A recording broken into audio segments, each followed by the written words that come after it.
Well, certainly it puts it out on the table that there's two sides to this, right? And it's what it's going to come down to is, what did Giuliani do? You know, why is Giuliani, the president's personal secretary, involving himself in the State Department?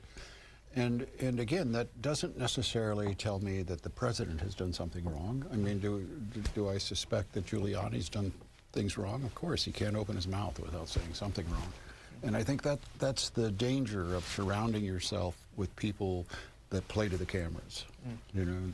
But I mean, it's going to come out if the Democrats don't have a smoking gun where somebody very close to the president tells the Ukrainian government that if you don't do this, you're not getting the money. If they don't have that, I think this is going to backfire on them. If they do have that, I think the president may be in trouble, at least with the American public. The thing that caused me the most concern was hearing that once the complaint got to the White House, then they released the money.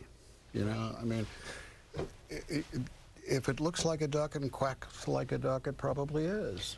Yeah, you know? Adam Schiff made that point. I mean, it was September 9th where the report came out that the administration was withholding whistleblower complaint and a transcript of a phone call, and then 2 days later the money was released. And so there is this suggestion that perhaps temporally there's a temporal nexus there, and it was being withheld because, you know, for perhaps nefarious reasons. Sure. Another issue that we're seeing is, well, why don't we talk about what else has been going well for the Republicans before we move to the Democrats' line of questioning. And I think it was Congressman Ratcliffe who asked some really powerful questions and had a specific question about blackmail and Zelensky. And so we can take a look at that and discuss on the back end.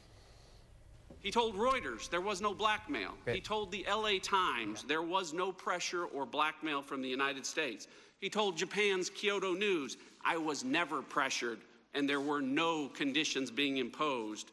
He told ABC News and the BBC, I'm against corruption. This is not corruption. It was just a call. Okay, so when we look at you know, this idea that Zelensky himself is saying this wasn't blackmail, that I didn't feel this. I mean, this, again, we're playing to the American public. So do you feel that people are seeing that and saying, yeah, maybe there was no quid pro quo, maybe this wasn't blackmail, maybe there wasn't funds being withheld in a way that was affecting Ukraine? I think when the Russians are at your border and attacking your country, you'll say anything.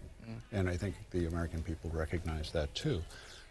But until they have somebody that said, this is what they were told, you know, I think that that's powerful evidence, you know. But if it turns out that they were told, you're not getting the military aid unless you investigate the Bidens, I think there's a problem. So we've been looking at some of the moments that have been going well for the Republicans, or at least moments where the Republicans are attempting to make their case. On the flip side, and as you've been saying, I mean, when we look at the day-to-day, there was perhaps no smoking gun in the sense that there was nothing new. We knew a lot of what was coming into today. But the questions that we're looking at are, were the witnesses effective in telling the story? Incredibly effective. I mean, you couldn't find two witnesses that were less adversarial or advocates for a position. I mean, there was a point there when the ambassador, I thought, fell into that, but he got back out of it. I mean, they picked their witnesses well. It's not necessarily how I would do it if I wanted to win a trial. You know, you start with the defense. You know, you start with what they did. You know, because the causation issues, and there's just a lot of theory behind it. I would have started with one of the bad guys, you know. But you know, I don't think that this is about a trial. I think this is about, you know, television. And I find that part offensive. I find it offensive that we're sitting here, you and I are having a conversation. Do they have this surprise witness that's going to make this a Perry Mason, or, you know, I guess I'm dating myself, aren't I?